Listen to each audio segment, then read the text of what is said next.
when I got everything I wanted, when the ID was changed, the name was changed, everything was ready, I I didn't find the fulfillment I was looking for. The traumatic things that happened on the way, I didn't have time to process that. I had IDs to change. I had hormones to take and treatments to start. So you sort of zone out. When was the first time you looked into the mirror and you felt truly beautiful inside out? First time I put on a sari.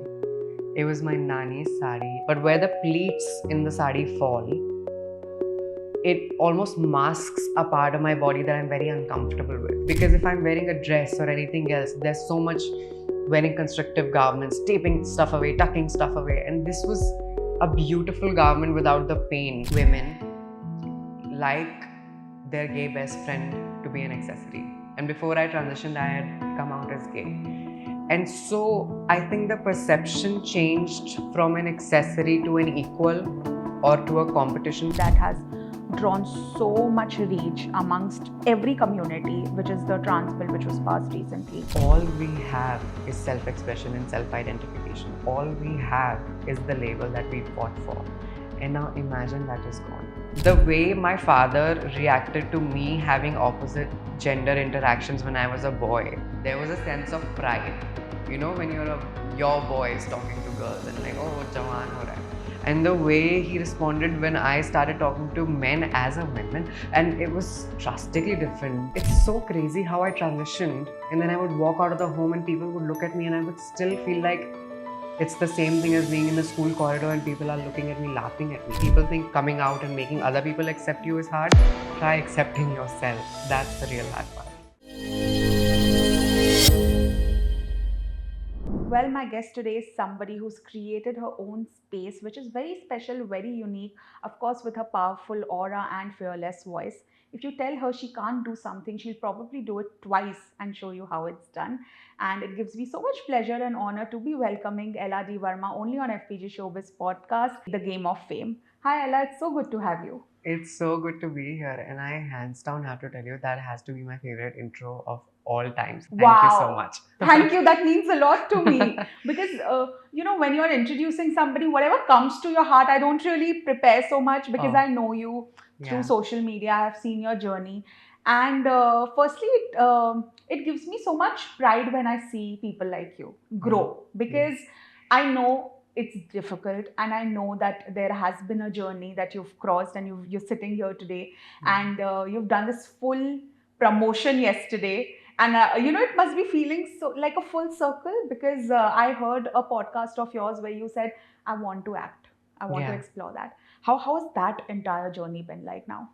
I think when you're doing something, you don't even realize what's happening because I had come to Bombay the day before and I was fully like, the flight was delayed and all, and I was very like cranky. And then I have woken up the day of the premiere and all the press stuff. And in the morning, I've looked at my mother and I'm like, ho gaya. Like it happened. And it's so crazy to think that like one day I picked up a phone and now this is my life.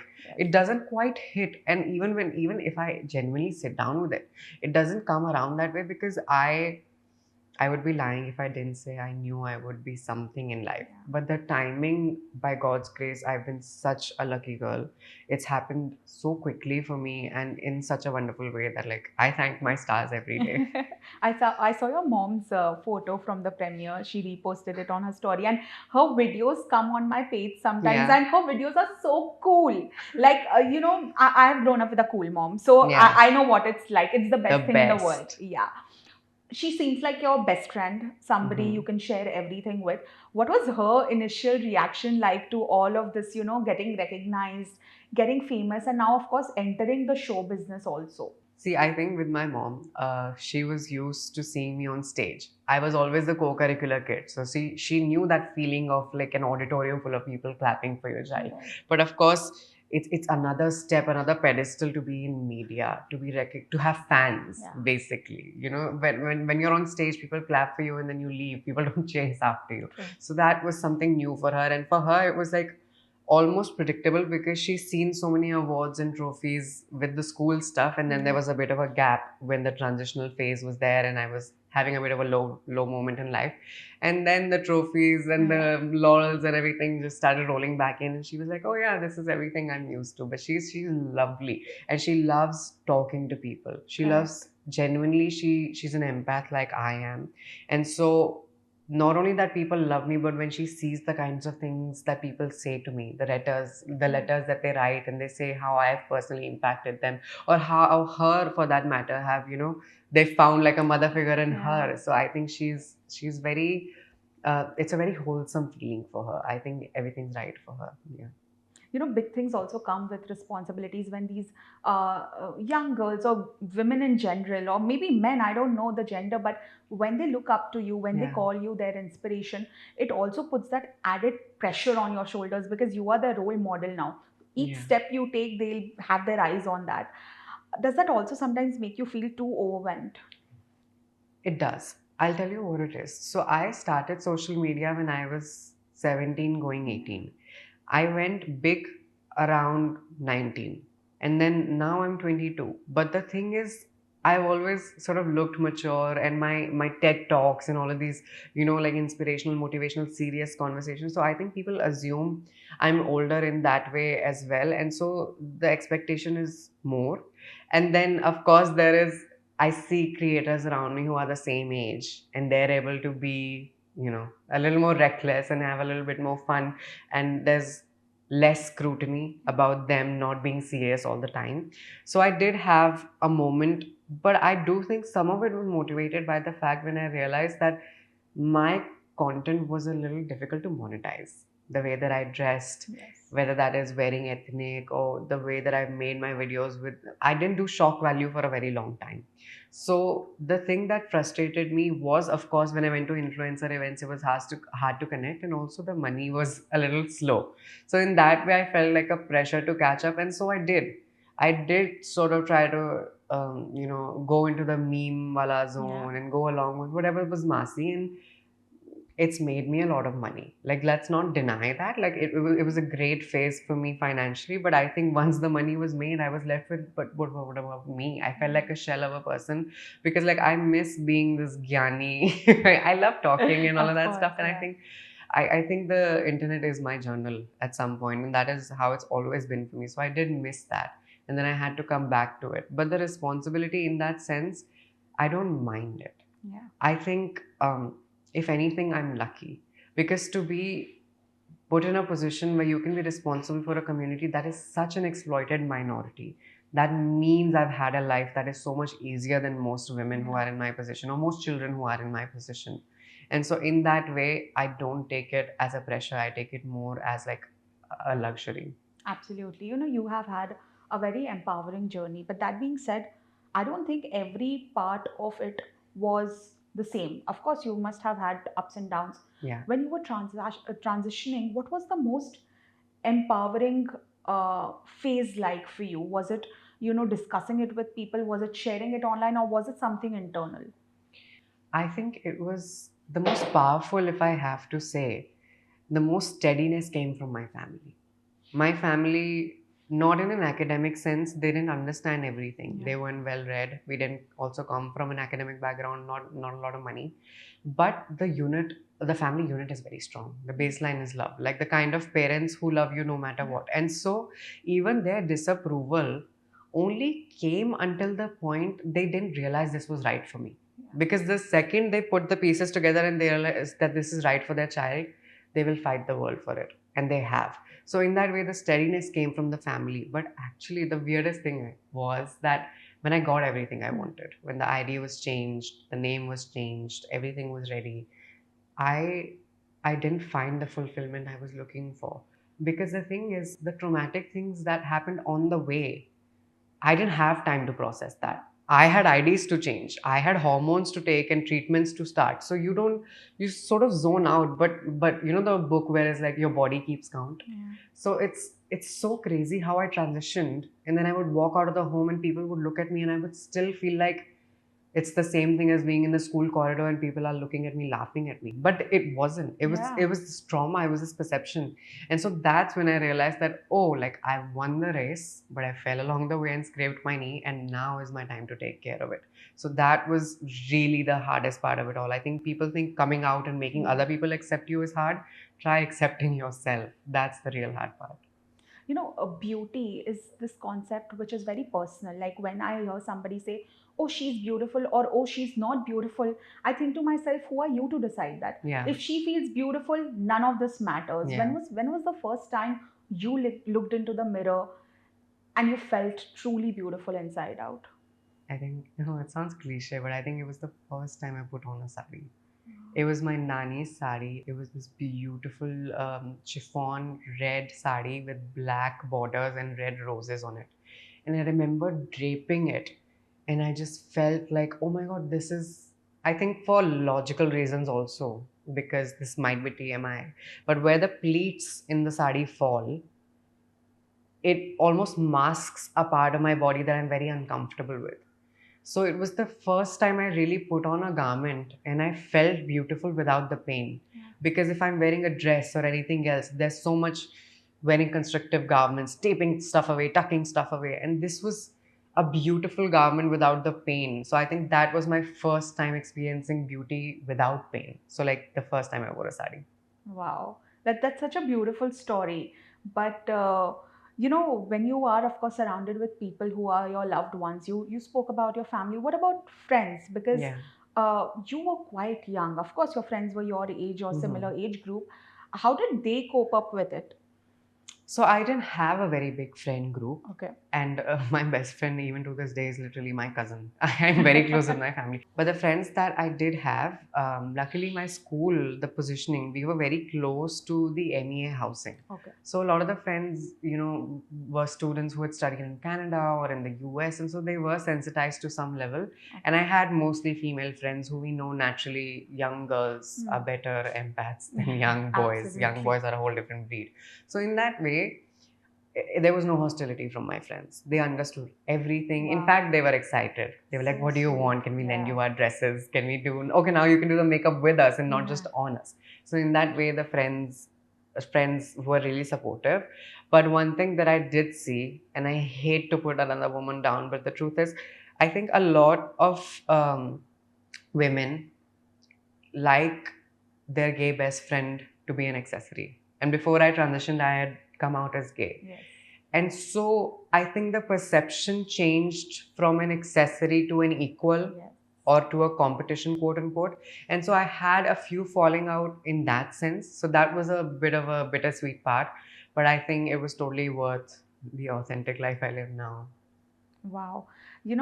There's a very recent important update that's happened that Yeah. has drawn so much rage amongst every community, which is the trans bill, which was passed recently. And I saw you made a couple of videos where, of course, you took a very sarcastic tone on it, but I'm sure deep inside you feel strongly about it.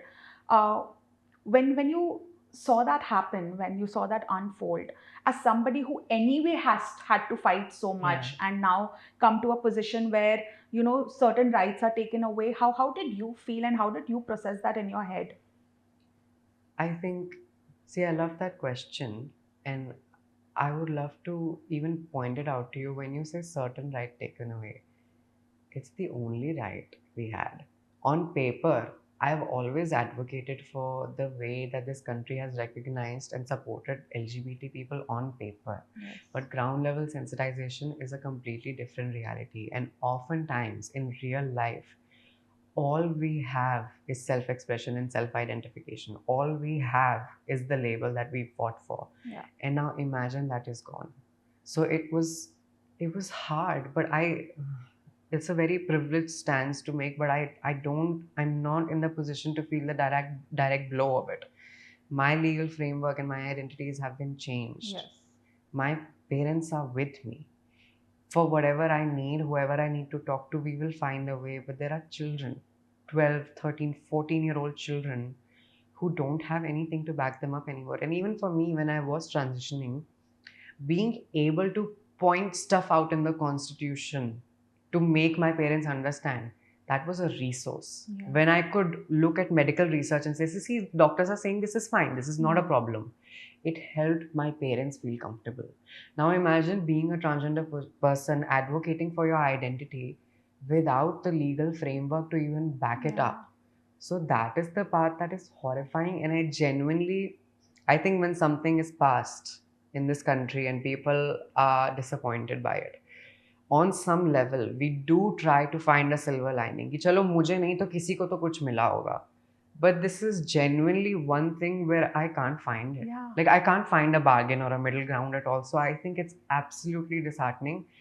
And I don't understand the motivation at all. I think it should be revoked in all and every senses as soon as possible. Absolutely, I stand by you in that. But that being said, of course, when you work, when you're at a workplace, when you're working, even showbiz or your content, whatever it's like, do you ever see sexism play its worst phase? Because a lot of times women are shut down without even, you will not even understand, and it's not even direct sometimes. Yeah. It's happened in rooms with me where I have of course not allowed it, but you are shocked that how can it even happen today in 2026. Have you ever felt that, and how did you deal with that? Because it must have also come as something confusing, because earlier I'm sure you didn't feel the sexism in that way. Yeah. I love this question and I love this conversation because I've seen both sides of the coin. So I feel like I'm quite a professional in that sense. And just mundane things like the number of times I get interrupted is drastically different. Yeah. And I think people love to assume what I want. It's like they have to tell me what I want. Even take a basic example of shopping. Before I came for the PR and all, and I wanted to shop for sarees. Before I would go shopping and I'd be like, I want this and this is my budget, they would show me that. Every time I go to shop, they show me stuff outside of my budget and they believe that they can brainwash me into like overspending, which is so stupid because if you break it down, it's like you don't know what you want, I know what you want. And in the workplace, of course, it's very different. My ideas, I don't know. I think people don't take me as seriously. Just from the interruption to the fact that, like, okay, but have you run that through by people? I've never had to take so many approvals on things before. I think things have been good to go. And even if you talk in a personal life sense, like the way my father reacted to me having opposite gender interactions when I was a boy, there was a sense of pride. Yes. You know, when your boy is talking to girls and like, oh, jawan ho raha hai. And the way he responded when I started talking to men as a woman, and it was drastically different. Thank God he's come around now. But choti choti cheeze like that, and I always give this example. I used to love swimming, and because I didn't identify with my body that much, I never felt comfortable wearing just the trunks. So I wanted like a more cover, like a full body suit type swimming costume. And my parents literally went at war with me. They were like, no, you have to wear the trunks, you're a boy. And now that I'm a girl, it's like 9 inches too much, 7.5, and it's like, it's actually genuinely crazy. This is the first time in my life where people have looked and pointed at my body and told me it's wrong. That's so horrible because I think this is gonna be a long answer. No, Let me warn you. So the thing is, children don't reason when you do bad things to them. True. It's a psychological fact that like if you hit a child or if you tell a child to change themselves, they will never look for a deeper context. They will assume that something is deeply wrong with them.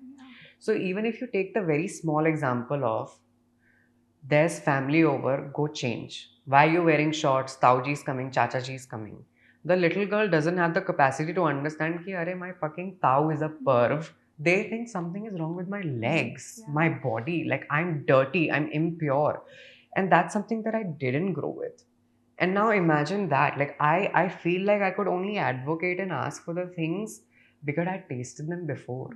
And it breaks my heart to imagine women who have grown up as women, how much of their potential has been tugged away from this constant brainwashing of you are not right and you have to spend the rest of your life becoming right and fixing yourself. True. It's just infuriating. It's crazy to think that from such a young age, like you said, go change. This has been fed into our brain that we have to be a certain way. I grew up a big child, a chubby kid. So I thought it's illegal to wear dresses because that was told to me by certain people, not my family, they were very supportive, but other people. And I thought maybe I can't. So I never bought. The first dress I bought for myself was at age 18. And it still, fucks with my head that how's that possible? Yeah. So, of course, you've seen both the sides, and as you beautifully explained that the changes now must be making you angrier Yeah. because you have seen the other side where things were chill. But today, of course, it's very important for people like us to take a stand for ourselves no matter Yeah. what. Yeah. When you're shunned sometimes, not directly, but maybe indirectly, when your opinions are not taken as strongly, what is your one thing that you do to make sure that you're heard? I wish I had a better answer for this. I'm not very good at that. I'm not a confrontation kind of person, Okay. which I know you would assume. I think everyone is shocked when they've known me through social media Hmm. first and then they meet me. I have a really hard time with confrontation because it's something I'm actively working on, because you have to understand that, like, for the longest part of my life, going along with being the butt of every joke was my mode of survival. The only time people will talk to me is if I'm laughing with them while they're laughing at At me. me. So I completely shut down when I'm violated in any sense or disrespected in any sense, and I giggle and I don't know, I freeze. Even, during the shoot of the show, we were shooting in Varanasi outside a hospital, and I had like a play pistol Hmm. here, and a guy came on set, and he was just asking me questions, and he has fully gone and reached for the play pistol. Okay. And I just stepped back and I started walking away. And then Priya ma'am from our production team and my boyfriend have to advocate, and I'm panicking and I'm like, no, no, no, no, no, no, no. Because I think there's this deep fear of being disliked or ending up lonely if you don't put up with Yes. disrespect. So as much as I would love to give you like a typical Ella answer on this one, but this is something that is still a work in progress. It's hard to take stands for yourself when your only way of survival was not to for so Yeah. long. Yeah. No, kudos to you for accepting it because I think 90% of the people at your position would just lie and say, Yeah. oh, I do this, I stand up for myself. We have all been there. Even today, I'm 28, I am Yeah. much older than you. But even today, when this happens with me, there's so many instances I am also unable to confront. I Yeah. just walk away because I think, what if I say something and I'm disrespected even more? Then I'll just Yeah. go blank and I think I'll ruin days that are coming ahead of me. So Yeah. I completely understand what you go through sometimes. But playing an officer, police officer, is such a like position of pride. So Yeah. many actors have come out and say that and said that. And of course, a part of yourself while you playing a police officer, I think it's such an incredible role to get, Yeah. and such an in such an early stage of your career. How was that like? Did it also make you super proud of yourself? Of course, I'm very proud of myself, and I'm very excited because this has been, like you said, I've said so many times that this is something that I wanted for myself, Yes. as in like I want my body of work to be in that sense. But if I'm honest, the first time the role was offered to me, I was a bit apprehensive Oh, because these are safeguards for trans people to be able to be feminine, to be able to be flamboyant. That is our tokens in the world, yes. to have people not be mean to us. And so on some level you have to understand that going from who I am in this hyper feminine, hyper flamboyant person, which are walls I guess I built up for some sort of protection and validation also from the world, to then have to put them away and wear actually the vardi ke trousers Yeah. was such a I don't wear pants at all. I wear skirts and dresses and sarees. And so in that way I was sort of overwhelmed and shocked in the beginning. And also the fact that, like, I'm a Delhi girl and I Yeah. have a different kind of upbringing. And Mangal, she's from Varanasi, the conservative background. Her field of work is very structured. Mine is not. I have no hours, no rules. I show up when I show up. And so in that way, I was intimidated because, of course, I want any opportunity I can get, but can I do this Yeah. one? Do I want my debut to be something that I find so challenging? But then I think after having many, many rounds and meetings with the team, and also they provided me with an acting coach, Prasoon sir, he was so wonderful to me. I realized we had a lot in common. and that's when it started to click that maybe our stories and our experiences and our lifestyles were different, but our fight was the same. Yes. And so when I put all the superficial stuff to the side and put the fight up front, I think that is when I was able to become Mangal. I watched a couple of clips, and what I understood from those, that Mangal also goes through a lot.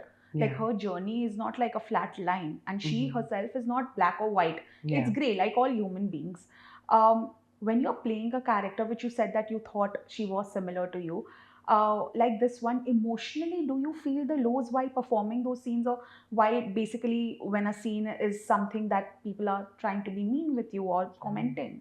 Yeah, it was a lot even while training.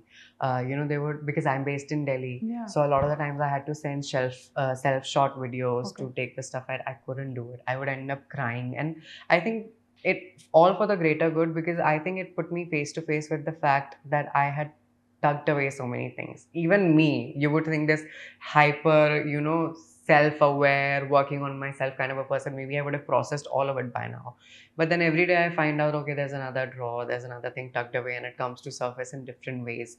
Another thing was, without saying too much, there's an action sequence. Hmm. And I've had, a violent, turbulent childhood, and violence is something that terrifies me, even if it's mock, even if I'm punching air and dishum dishum. It was just the idea of accidentally getting hurt or accidentally hurting someone. Like, I had to excuse myself and like cry about it and then come back and pull through. But those things do come up, Yeah. because, and it has to. I think that's how you get a good performance, and I think in that way, I guess it's a blessing in disguise that so much stuff has come for me, because I can Yeah. channel that quickly and give you a tear in 5 minutes. But of course, it was difficult to find a balance, because I have fully just taken days. I can't do it. I can't do it. I am just crying every single time. I can't do it. But then it's actually so funny. Uh, my acting coach, Hmm. Prasoon sir, he actually told me this thing: if you are nervous, Hmm. exhaust yourself. Okay. Yeah, so I would do like burpees and like so many. So you're in this high, Yeah. when you've worked out and your body is really tired, Yeah. you're in this flow state, and so you can't really like get too sad about it or overthink your lines too much. So that was something that really helped me. Yeah. Anytime I could excuse myself and do some jumping jacks or something, that's what I would do. Lovely. But do you think now, of course, casting directors, filmmakers, producers will also take notice, because it's a strong part that you're playing and it's your debut? Yeah. Not a lot of times, women especially, I have to bring gender in here, but women don't get such strong parts in the first go, especially when you don't come from the Yeah. industry. I think it's about time. And see, the thing is, if we have to be purely logical and objective about the fact that, like, oh, actors' jobs are to play roles, so how does it matter if an actor is not actually from the community or the background that the character is? Yeah. Agreed. I'm sure that there are much more beautiful, wonderful, capable women who maybe even would have done a better job, but they can do a better job anywhere else. Yes. And what I'm trying to get at is, yes, get the best actor, but you're writing a story that's never written about. And so the actors who are actually of the community have this small window to shine. And if even that is gone, that leaves us with nothing. Yes. So that's why when it's about representation of minorities in the media, it can't be all logistics. It shouldn't be, at least. Because like my queen Vani, I love Vani Kapoor. Yeah. If she didn't do Chandigarh Kare Ashiki, she will do something. But if I don't know when there will be another Mangal written for me. There are very small windows of opportunity. So that's why you have to have more than your CA when you're casting for roles like this. Yeah. That's why it has to be a conscious decision. And that's why I think I have to give major props to the team, to the production, to the channel, everyone involved in this casting, because I think it's probably revolutionary. In this country, at least, I haven't seen a leading transgender character played by an actual Exactly. transgender person. So a step in the right direction, and Yeah. I'm so honored to be the part of it. And people have been fighting for this for so long. Northeastern actors have come out and said this time and again. Neena Gupta said that Sand Ki Aankh Mein, when two younger actors were cast as older women, she got so upset and said, "Are we dead? We're Yeah. there." So I do agree when you say that if you can cast somebody who's been through that, who's that person, why not? Yeah. And if that person can act, which I'm sure you can, so And it's cheaper. You save on all the prosthetics and true. all. But a big part of your life is social media today. There are so many people who are kind to you. I was just going through your comments, and so many people who look up to you. But there are also so many people who don't, right? Who will, without thinking, from their fake ID, just come and type rubbish. When it comes to dealing with all of that, have you become like very chill, nonchalant, or does it still affect you? I'll tell you. Show me those people. Can you show me those I people can't. without turning your phone on? No DP or No, no. some I'm just reply. saying, Acha. you can't show me those people in this room. No, I can't. But am I in this room being interviewed for my show? Yes. So you have to sort of ground yourself and understand that the hate comment, when I press the power button on my phone, where does it go? Yeah. It is so powerless. If you don't look at it, it doesn't exist. And I come from a business family. I think you must have seen this many times. Numbers are numbers. Brand doesn't care 500 अच्छे comment है या 500 बुरे comment है. Brand sees, wow, she's like churning out numbers. Let's give her a deal. So I can't get caught up in that stuff. It is not for me. And also just from a logical sense, especially people, I guess like us, we've heard things in real life. What can you say to me that I haven't heard? And it hurts more when it's said to your face and these people aren't able to. So I'm able to turn my phone off and disassociate completely.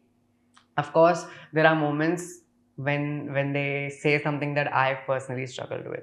So right now I'm struggling with like my self-image because I've gained weight, which I didn't want to, because estrogen changes your body and I'm not able to understand the changes. It's a gradual progression.